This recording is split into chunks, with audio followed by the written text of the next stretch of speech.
전에 이런 소설을 들은 적이 있는데요. 아마 외국 소설이었던 것 같아요. 읽은 건 아니고 누구에게 들었습니다.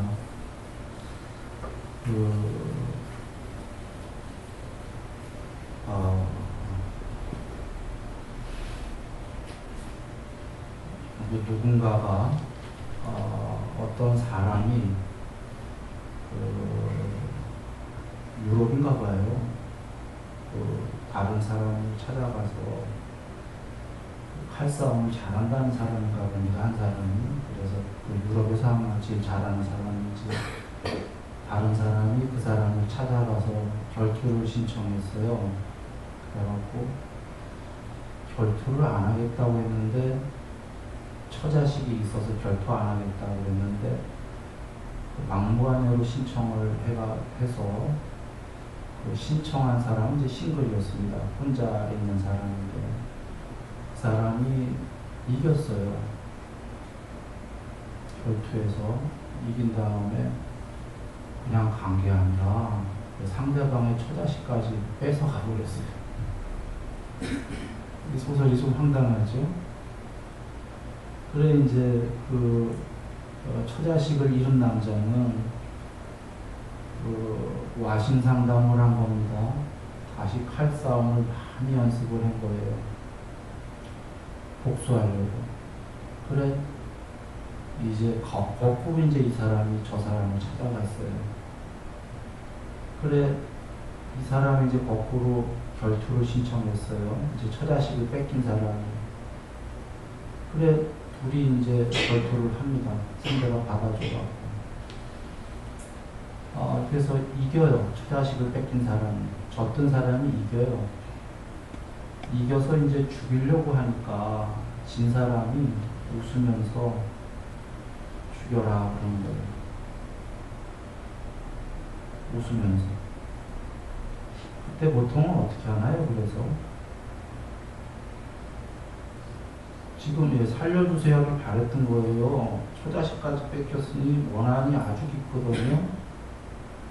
이 사람은 자기 처자식을 뺏어가 살고 있는 거예요. 지금 원한이 깊은데 그냥 너무 쉽게 죽여라 하니까 여지껏 복수의 칼날을 갈았던 게 허망해지는 거예요. 그래 안 죽이고 그냥 옵니다. 그리고 세월이 지난 다음에 다시 가요. 다시 가서 결투를 또 하자 했더니 요번에 그 사람이 피해요. 그 처자식을 뺏어온 사람. 그 처자식이랑 오랫동안 살면서 이제 좀 겁이 나기 시작했는지 결투를 하지 말자, 자기가 잘못했다 이래요. 해요. 근데 해서 이겨요. 또 이겨요. 그러자 이번엔 아까 죽여라 했던 그 사람이 져서 이번엔 뭐라고 하냐면 잘못했으니 살려주세요. 왜 그럴까요? 이제는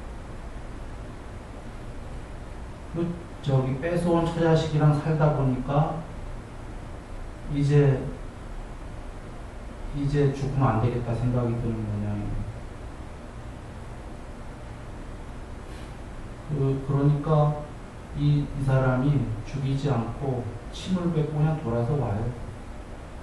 자기 처자식에는 데려오지 않습니다. 그냥 거기 오랫동안 살았으니까 침을 뱉고 비웃어주고 이제 돌아오는 거죠. 근데 침을 맞은 사람은 침 맞고도 비굴했겠지만 살았다 아마 이랬을 거예요. 처음엔 당당했던 사람이었던 거죠.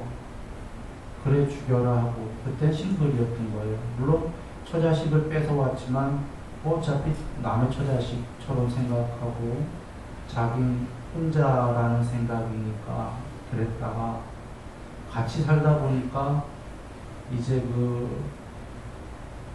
움켜짐이 생겼습니다. 움켜짐이라는 게 초기 경전 말씀이고 보통 우리는 집착이라고 쓰는 단어죠. 그 처자식에 대해서 집착, 움켜짐이 생긴 거예요. 그리고 또 하나는 자기 자신에 대해서도 집착이 생긴 거죠. 그 전까지는 자기에 대한 집착도 없었나 봐요. 그까짓 거 죽으면 죽지 어차피 한 생은 죽는 거야. 지금 죽나 목숨 다해 죽나 죽여봐. 이랬던 모양이에요. 그러니까 나에 대한 집착도 별로 없었던 거죠. 아까 그 사람이. 그런데 그 여자와 자식을 살면서 집착하고 사랑하다 보니까 자기도 오래 살아야겠다라는 나에 대한 집착이 생긴 겁니다. 그 오온에 대한 집착이죠. 나라고 하는 게 그 색수상 행식.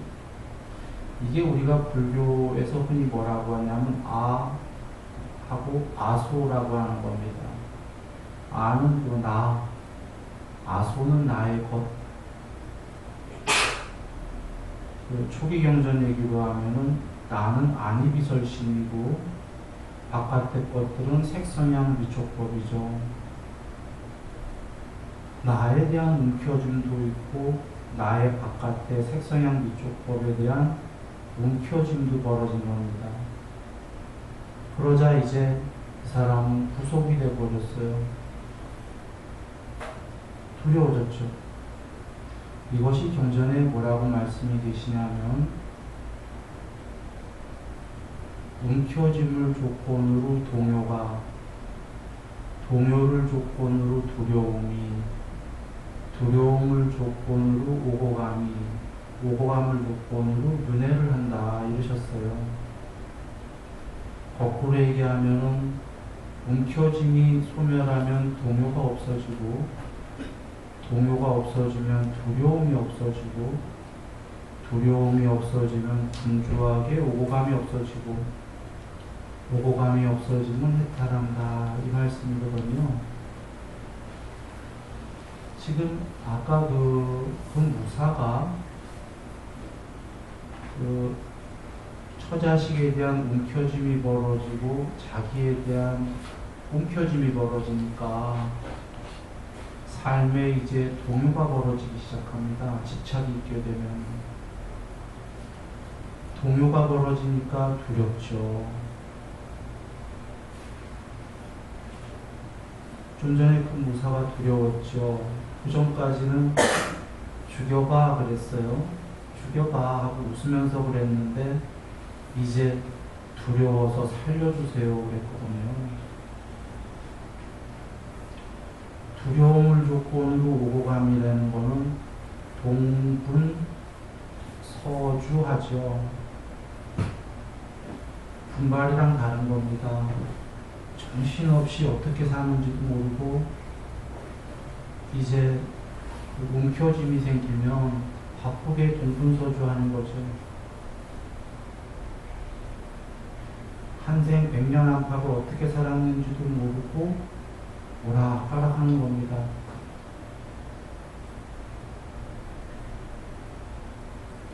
그 오락가락하는 오고감을 조건으로 윤회를 하는 거죠.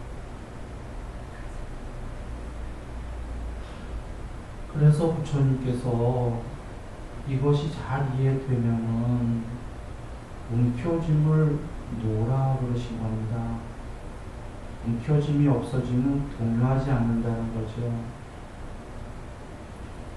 우리가 재물 같은 것도 움켜주면은 재물이 있을 때에도 동요합니다. 사라질까봐. 사라지기 시작하면 재물은 그건 엄청 동요합니다. 두렵죠. 이제 동분서주해야 됩니다. 그렇게 해서 움켜짐을 통해서 괴로움이 벌어진다 그러신 거거든요.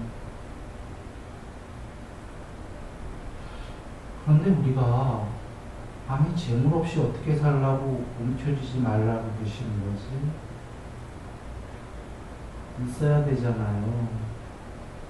부처님께서는 바라기만 하라고 그러셨어요.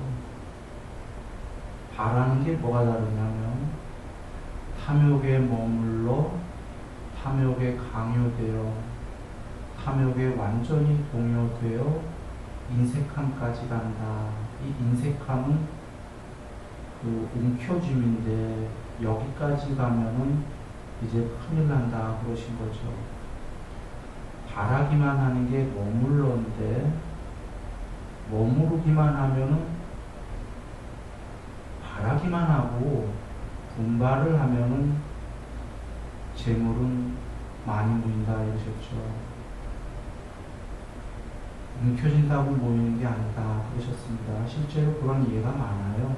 워런 버핏 이 바라기만 하면서 어떻게 하면은 그 많은 재물을 모으냐면 분발을 하려면 자기가 재미있는 일 하면 됩니다. 재물을 모을 때 자기가 정말 재미있어 하고 취미가 있는 것들은 분발이 쉽지요. 재미없는 것들을 하면은 이제 재미도 없고 분발하기도 싫고 먹고 살기는 해야 되니까 할 수 없이 하고 하니까 이제 괴로움은 더 커지게 됩니다. 실제로 재물, 명예 등이 많이 성공한 사람들을 보면은 그것은 부처님 말씀하신 대로 분발만 하면은 된다 하신 것처럼 분발한 사람들이고 그 분발의 이면에는 자기가 좋아하고 재미있는 것들을 한 사람들인 거죠. 근데 이건 번외의 기고요. 돌아와서 그냥 삶 자체에 그런 게 필요한 것들은 바라기만 하지 너무 움켜쥐지 말라 그러신 겁니다.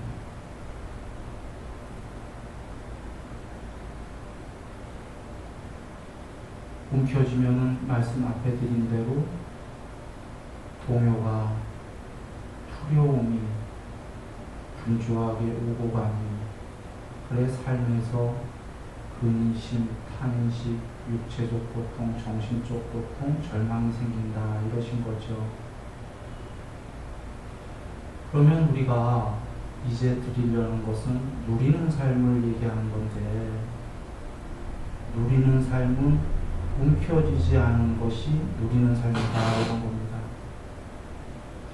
이 세계가 됐던 천상 세계가 됐던 어떠한 세계이든 움켜쥐지 않고 누릴 수 있다면 그 세계에서 큰 동요 없이 두려움 없이 그 세계를 누리다가 또다시 더 높은 세계로 갈 것이다 이런 얘기죠.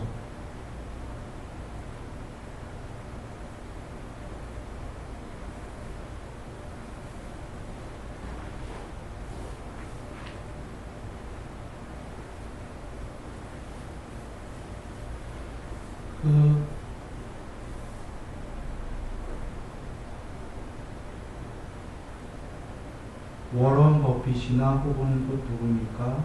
빌 게이츠인가요? 우리가 많이 이런 사람 외에도 많이들 알고 있는데 이 사람들은 그 재물에 크게 움켜졌다기보다 재미가 있기 때문에 자기가 원하는 쪽에 열심히들 분발했던 사람들이죠. 이런 사람들이 우리가 움켜쥐고 있지 않다는 걸 어떻게 할 수 있냐면 두 사람 다 기부재단을 만들어서 많은 기부들을 하고 있어요.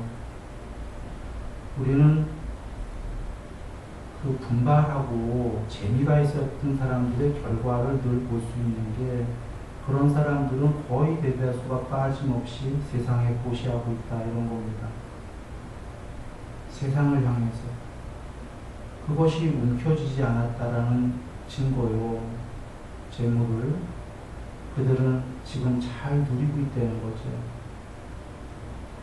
그런데 그게 요번에 생긴 성격이라고 보기 힘들 거예요. 전생부터 아마 그이들은 그런 식으로 재물에 관련해서는 재미있게 분발하고 벌어지면 세상에 기부하고 이렇게 움켜쥐지 않고 누리는 삶을 살았을 거다 이런 겁니다. 그들이 재물이 없어진다고 크게 동요할 거라고 생각이 드시는지요? 그들은 아마 우리가 생각할 때 그들의 그 행동에서 보듯이 재물이 없어져도 동요해야 하겠죠. 큰 동요는 없을 거다. 그런데 거꾸로 어떤 사람은 재물의 그 재미와 분발됨에기보다 움켜짐, 완전한 집착으로 간 사람들이 있어요. 세상을 향해서 기부도 잘 안 하죠. 낭비도 심합니다. 아까 워런 버핏 등등은 절약을 많이 한대요. 옛날 살던 집에 계속 살고 있답니다. 조그만 집에. 근데 움켜짐으로 집착으로 돈 번 사람들은 기부 자랑합니다. 왜냐하면 집착 때문에 벌었기 때문에. 그리고 낭비가 심하니까 기부했다가 낭비할 것도 바빠 죽겠는데 이 사람들 돈 없어지면 엄청 겁나기 시작합니다. 낭비를 할 수가 없기 때문이죠. 아까 절약해서 부자 된 사람들은 없어도 살 수 있다 여기기 때문에 큰일 없는데 지금 낭비가 크고 기부할 줄 모르는 사람이고 인색함으로 돈 번 사람들은 이제 없어지기 시작하면 세상 무너집니다. 이유는 그들은 재물에 부속이 됐기 때문이죠. 앞서의 사람은 재물을 누리는 사람이고 여러 생을 그렇게 누려왔고 앞으로도 누릴 것인데 지금 후자의 사람은 누리는 게 아니라 거기에 부속이 됐다. 명예를 보면은 그 데레사 수녀님이나 그 간디님이나 이런 분들은 명예 정도가 아니라 사실 우리가 성자급이다 이렇게 얘기하는 분인데 이들이 그 명예를 구해서 그런 일을 했을 거라고 본 사람은 없을 거예요. 명예를 움켜줘서 명예가 있게 된 사람들이 아니다 이겁니다. 명예랑 상관없이 자기 하고 싶은 일을 했는데 명예가 생기고 명예가 누려진 거죠. 그런데 이들에게 명예가 사라진다면 동요할까요? 아까 데레사 수녀님이 난 명예가 사라지기 시작하는구나. 간디님이 우리 내 명예 어디 가고 있지? 라고 동요할까요? 그들은 그걸 원하지 않았어요. 전혀 동요가 없을 겁니다. 근데 이분들이야 워낙 바라지 않았던 분들이고 제가에서는 명예를 바라고 살 수 있어요. 부처님께서 명예를 바랄 때에 명예를 움켜쥐지 말고 바라기만 하고 분발해라 그러신 겁니다. 조금 바라기만 해서 분발해서 명예가 많이 생긴 사람은 명예가 없어지면 조금 서운하겠지만 그러나 그 명예에 목숨을 걸었거나 동요하지는 않을 거다 이런 얘기입니다. 그런데 여기 어떤 사람은 명예로 움켜쥐고 분발한 사람이 있어요. 명예 때문에 한 생을 산 사람이 있습니다. 그 사람은 명예에 목숨을 걸었기 때문에 그게 사라지는 순간 혹은 안 사라져도 늘 사라질까봐 점점 긍긍하게 되는 거죠. 두렵다 이런 겁니다.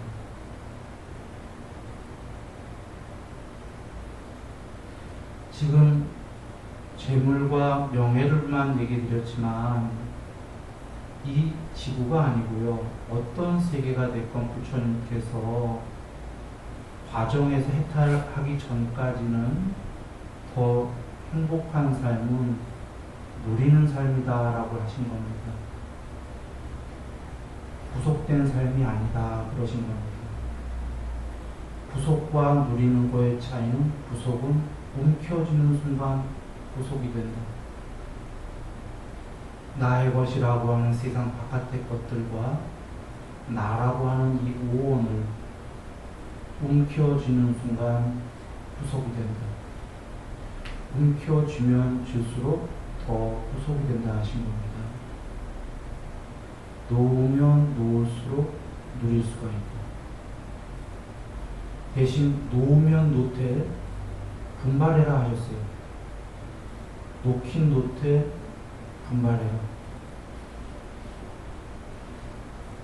바라는 정도만 갖고 분발하면 누릴 수가 있다는 거죠.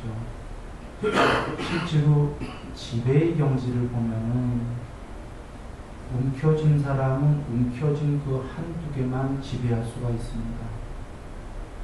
움켜지지 않은 사람은 움켜지지 않은 걸 조건으로 많은 것을 지배합니다. 누릴 수 있다. 이런 얘기죠. 그리고 견해로 가면 견해는 우리가 단순해질 필요가 있습니다. 그 견해라는 게 사실 그 좁은 지역에서 역사적으로, 문화적으로, 사회적으로 그 토양에 따라서 그때 견해라는 게 변하는 것들이죠. 어떤 이론이라는 것도 변하는 거고 또 다른 세계에 가면 또 다르게 변하는 겁니다. 그런데 견해에 구속이 되지 마라 그러셨거든요. 견해는 쓰임인데 쓰임일 뿐이지 견해가 주인이 될 수 없는데 우리는 견해주의자, 이념주의자, 신념주의자 이렇게 어떤 견해를 나와 동일시해버리죠. 그래서 견해로 움켜져 갖고 견해에 후속이 됩니다. 이 견해들을 버리는 게 제일 좋은데 버리기가 힘들다면 견해주의자는 되지 말고 견해를 쓰임으로 쓰는 거죠. 쓰임으로 쓰기 위해서 견해에 대해서 아주 단순할 필요가 있습니다. 한 십몇 년 전인가에 꿈을 꿨습니다. 꿈에서 깨어서 꿈을 꿨는데 천당에 갔어요. 꿈속에서요. 갔는데 천상에 직접 들어간 건 아니고요. 천상 앞 문 앞에 줄 서 있는 사람 중에 한 명으로 서 있었습니다. 그래도 다행이었죠. 꿈에서도 지옥은 아니고 천상 문 앞에 있으니까요. 근데 줄이 얼마나 긴지 줄도 길고 그 앞에 문지기들이 있는데 그냥 통과시키는 게 아니라 질문을 던져요. 그 질문을 맞춰야지만 들어갑니다. 그러니까 줄 서 있는 사람들이 1차 자격은 된 거예요. 근데 2차 자격에 통과를 못하면 바깥에서 다시 이렇게 나와서 그렇다고 쫓겨나진 않아요. 안으로만 못 들어가고 바깥에서 그 문제를 혼자서 이러고 풀어야 돼요. 그래서 문 앞에 두 부류가 있었는데 줄 서 있는 부류. 그래서 통과가 안 되면 틀려서 저쪽 한편에서 머리 쓰면서 막 끙끙 앓는 사람들. 근데 지금 혹시 한 100명, 200명 이렇게 생각하시면 곤란해요. 줄이 끝도 없어요. 그러니까 한 번 쫓겨나면 저기서 당장 풀었다 쳐도 다시 맨 뒤에 갔으면은 다시 그 문 앞에 가기까지가 끝도 없는 거예요.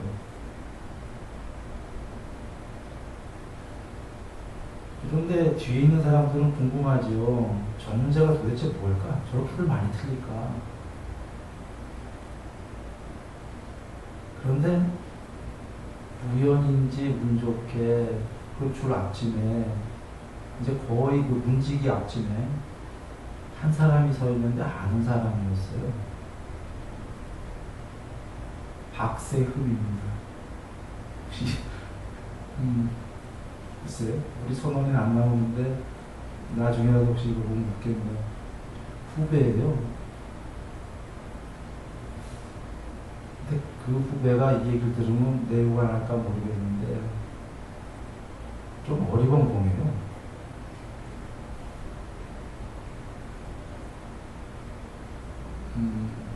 생각이 없어요. 단순해요. 한마디로 하면. 그러니까 좋은 말은 단순이고 나쁜 말은 뭐 좀 그래요. 근데 그게 속으로 막 웃었어요. 왜 웃었냐면 저 친구는 통과 못한다. 그런데요. 그 친구 앞에가 되자마자 문제 받자마자 바로 통과하는.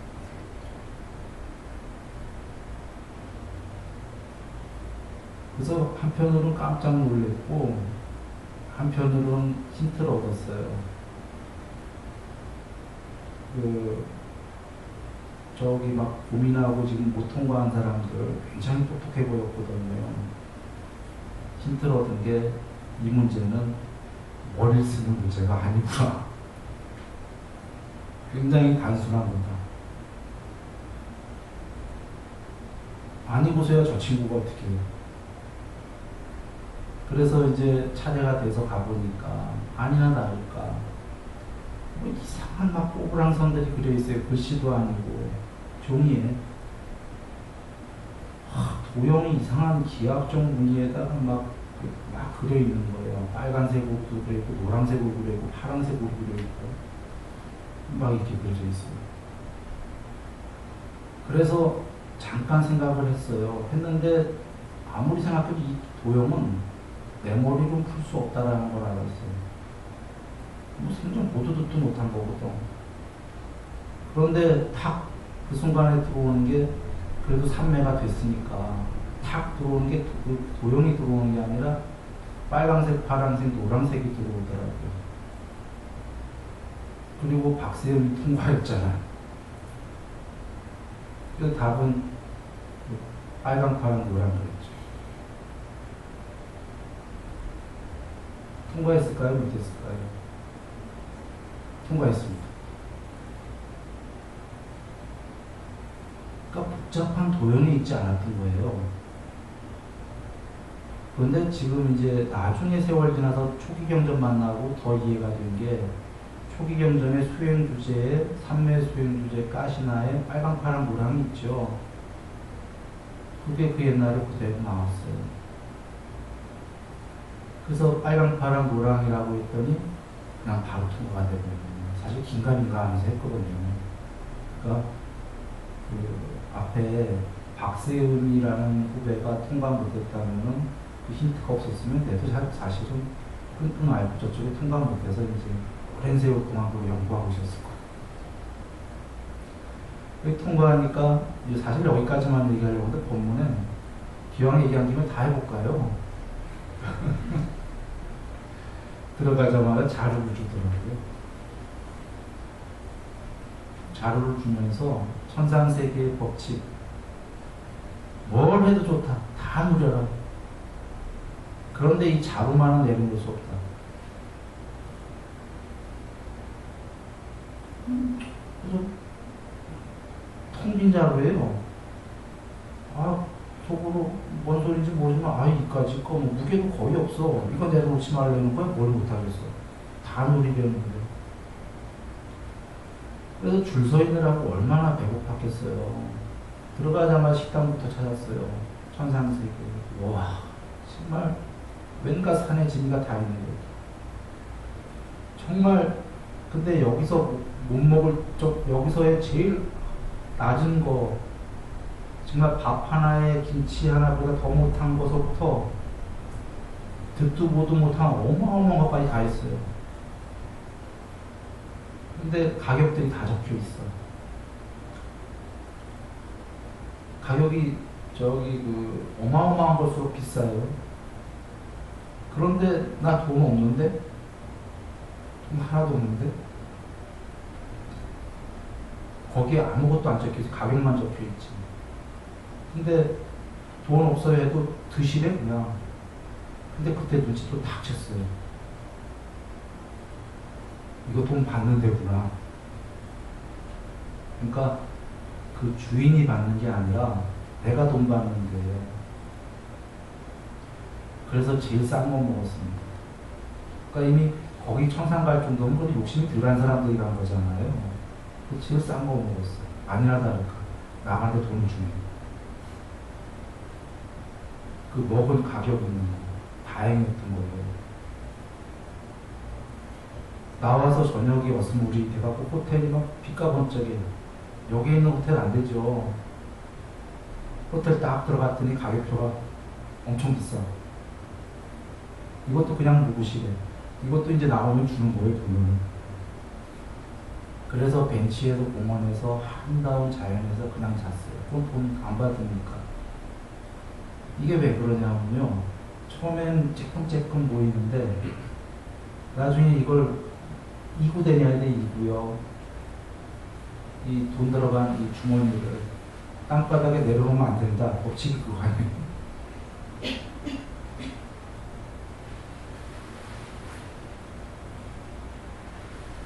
이게 부속이다라는 거죠. 뭔 얘기인지 이해 다 하셨죠? 돈을 내는 게 아니라 돈을 받는 겁니다. 그러면 그 주인들은 그걸 왜 하냐면 천상까지는 왔는데 아직 천상에 올 수 있는 준비가 조금 약한 사람들이 온 거예요. 아까 호텔 주인들, 가게 주인들. 그래서 천상에 여러 레벨이 있는데 조금 천상에는 낮은 레벨이 서서 그 사람들은 세상에서 졌던 악업을 더 갚아야 되기 때문에 노력봉사하고 자기가 악업을 돈을 가져가세요 하면서 이렇게 하고 푸는 거예요. 식당하고 호텔 하면서. 가꾸르죠. 그리고 요건 좀 다른 꿈인데, 이 꿈에서 나온 건 아니에요. 다른 꿈인데 좀 비슷한 맥락에서 얘기를 드리는데, 어느 세계에 가면은 크레딧이 있어요. 거기 도만 닦으면 크레딧이 막 쌓여갖고 다 할 수 있어. 그 크레딧으로 아무거나 환전할 수 있어요. 도의 레벨에 따라서. 비행기도 타고, 먹고 싶은 거 다 먹고 크레딧 카드처럼. 그런데 그 도가 닦은 사람은, 그리고 농사를 짓거나 공업을 하거나 어떤 회사를 하는 사람들은 거기서 일정 부분을 정부에 내서 세금 내듯이 도 닦는 사람한테 가게끔 해요, 크레딧이. 근데 도 닦는 사람은 그 크레딧을 안 쓰네요. 엄청나게 크레딧이 많이 쌓이는데도 사실은 다 쓸 수 있는데도 안 써요. 아까 이제 좀 다른 꿈인데 지금 내용이 비슷하기 때문에 드리는 겁니다. 오히려 그 작은 걸 먹는 게 짐이 되듯이 약간 점점 돈이 쌓여가고 크레딧이 있어갖고 나라에서 전체가 그 세계에서 이렇게 갔다가 도 닦는 사람에게 그 도 닦는 사람이 그 전체 세계에 도움이 된다 해서 세금 주듯이 주는데도 그 사람은 그 크레딧을 안 쓴다라는 거죠.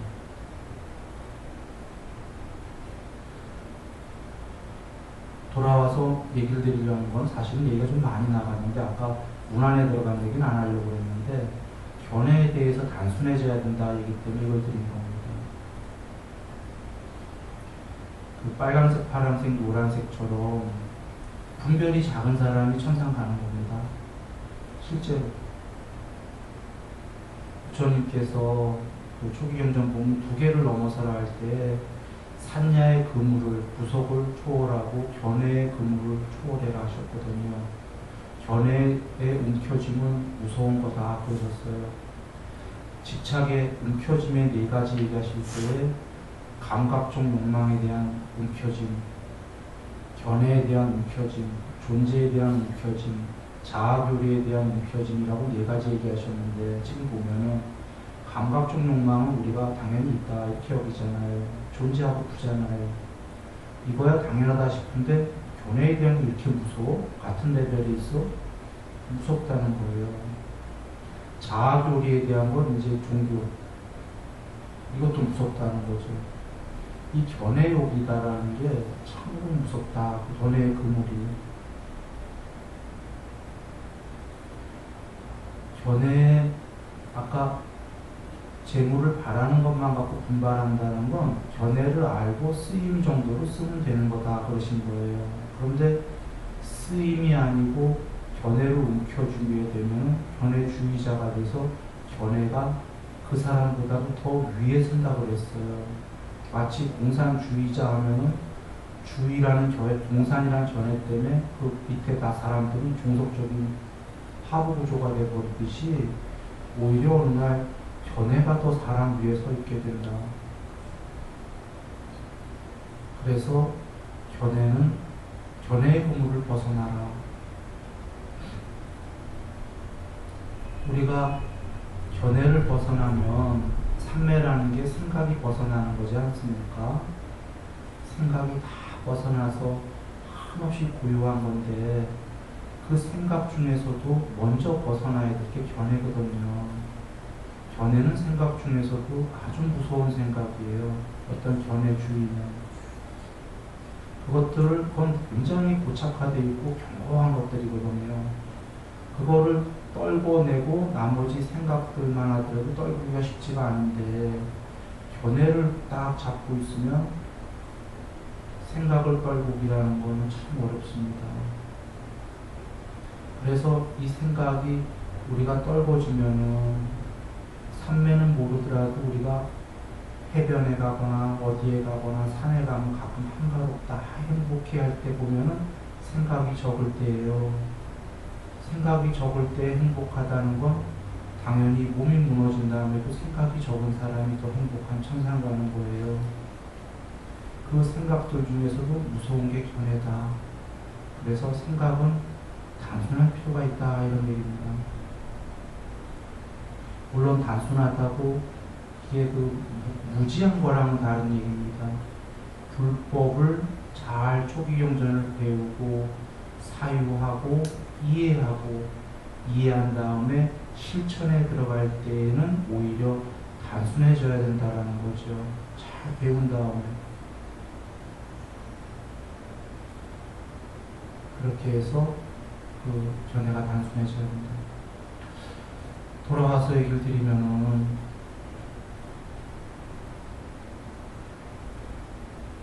앞에 예문문에 계셨는데요. 수명, 용모, 명예, 명성, 행복, 힘. 이 힘은 권세를 얘기하는 겁니다. 이것들이 모두 커지는 것은 믿음의 3요소다. 앞에 예불면에 계셨죠. 그냥 단순히 믿습니다. 이게 아니고요. 믿음의 3요소를 얘기하셨는데 법문 듣기를 즐거이 해라 그러셨습니다.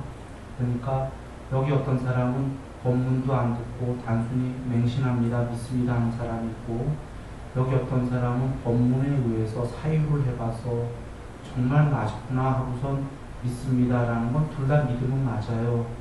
그런데 법문을 듣고 사유해본 믿음이 좀 더 높은 믿음이에요. 그리고는 사유한 다음에 맞기 때문에 실천하는 믿음이 있어요. 그 믿음이 좀 더 높은 믿음이에요. 실천하는 믿음에서 삼매까지 되는 믿음이 있어요. 그건 더 높은 믿음이에요. 삼매 넘어가게 되면 그거는 더 높은 믿음이다. 결국은 믿음의 궁극은 부처님을 100% 믿는다라는 건 부처님처럼 하나 됐다는 거예요. 이제 사실은 믿는 자와 믿어지는 대상이 있는 게 아니라 그 전까지는 믿는 자와 믿어지는 대상이 있게 되죠. 우리가 아무리 믿습니다 하더라도 100% 믿는 건 아니겠죠. 부처님 말씀으로 경험에 근거한 믿음이 생기고 확신에 찬 믿음이 생기고 결정적인 믿음이 생기고 그리고 해탈한다 하셨던 거거든요. 공부의 경지 따라서. 그래서 아까 맹신적 믿음이 우리가 보통 기복의 믿음이라고 합니다. 기복의 믿음도 된다고 하셨어요, 부처님께서. 그러나 전체 중에서 기복의 믿음은 낮은 믿음이죠. 그 다음 믿음이 이제 불자라면은 불법 법문 듣기를 즐거이 해서 숲에 가서 고요히 사유해 보아라. 사유에 의한 믿음. 요게 이제 아까 믿음의 3요소인 법문 듣기를 즐거이 해라. 그 다음에 계율을 지키는 사람들을 가까이 해라가 아직은 계율은 안 지키지만 그 말씀은 움켜쥐는 걸 덜하라 이 말씀이에요. 계율적인 건. 계율은 내 안에 죄를 짓지 말았는데 주로 죄가 뭐냐면 그 십계명 중 계명 나오는데 움켜쥐는 것들이 대부분 그렇다. 예를 들면 그 살생하지 마라, 도둑질하지 마라, 도둑질이 움켜짐이죠. 간음하지 마라, 움켜짐. 거짓말하지 마라, 움켜쥐게 되면 곧 머지않아 그이는 거짓말하게 된다라고 부처님 얘기하셨습니다. 아까까지 그 거짓말하는 그 사람이 이득과 존경과 명성 앞에서 무너진다.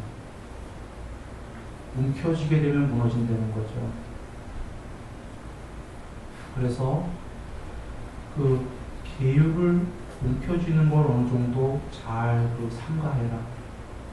그 다음에 예불문 세 번째가 뭐였죠? 아낌없이 보시해라. 움켜짐이 덜하고 바라는 정도로 분발해서 자기가 성공한 사람들은 신구의 사업을 잘할까요? 안 할까요? 보시고 아까 워런 버핏 얘기했잖아요. 세상에 기부하거든요. 빌 게이츠처럼. 즉 믿음의 3요소인 법문 듣기를 즐거이 하고 움켜쥐는 걸 덜하는 사람은 그 사람은 어렵지 않게 남을 도울 것이다.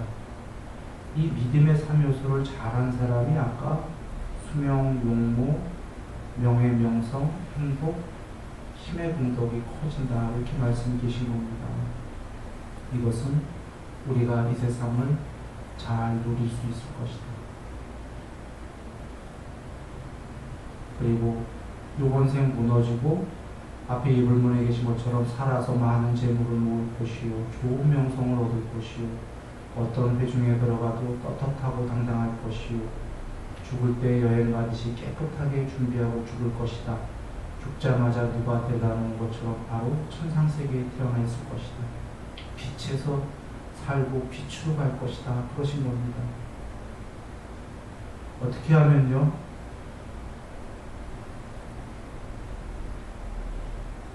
다 드린 얘기입니다. 그냥 다시 요약하면 움켜쥐지 말고 살자는 겁니다. 바라지 말자고 얘기 안 드렸습니다. 움켜쥐지 말고 자포자기 하자 이런 얘기 드린 게 아니라 집착을 너무 세게 하지 말고 바라기만 말고 분발하자는 거죠. 그리고는 그 사람들이 남을 돕기가 쉬울 거다. 자기 여지가 되는 만큼 세상을 돕는다 이런 거죠.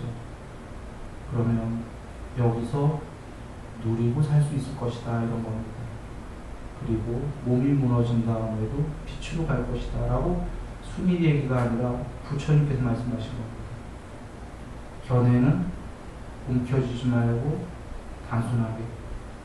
단순하게라고 무지하자가 아니고 불법을 볼 때에는 정말 쌀띠를 확립해서 법문을 잘 봐야 되고 숲에 가서 사유할 때에도 쌀띠를 확립해서 정신 차리고 해야 되고 법이 이해가 되고 이제 실천에 나가 살 때에는 생각은 단순하게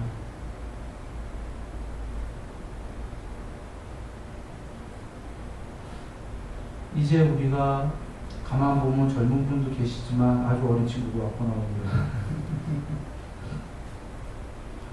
대부분 연세가 계시잖아요.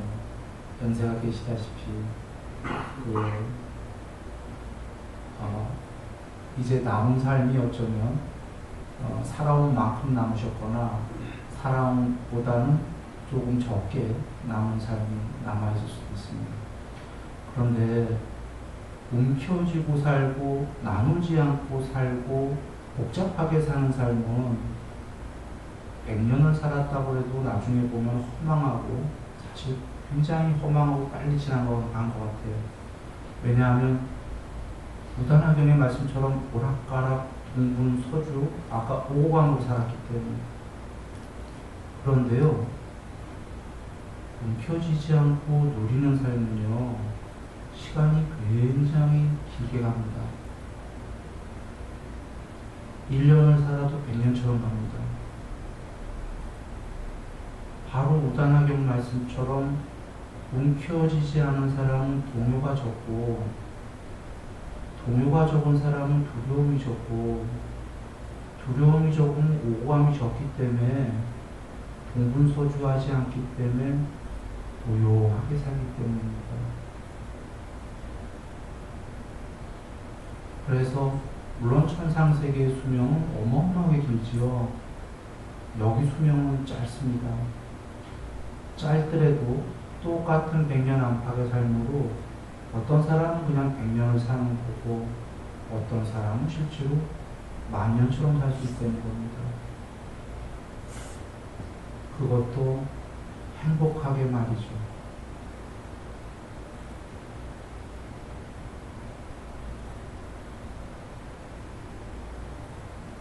그래서 움켜짐을 적게 바라면서 분발해서 그리고 근심탄시, 육체적 고통, 정신적 고통, 절망이라고 하는 동요가 우리가 이 삶에 작게 그렇게 해서 이 삶에 두려움이 작게 그러니까 그 사람은 죽을 때 여행 가듯이 준비하고 갈 수가 있는 겁니다. 두려움이 작게 살고 그래서 오고 가는 분주함이 적게 이 삶이 그 해탈에 있는 그날까지 우리가 누릴 수 있게끔 누리는 삶이 잘 사유하고서는 실천해서 누리는 삶이 되기를 기원합니다.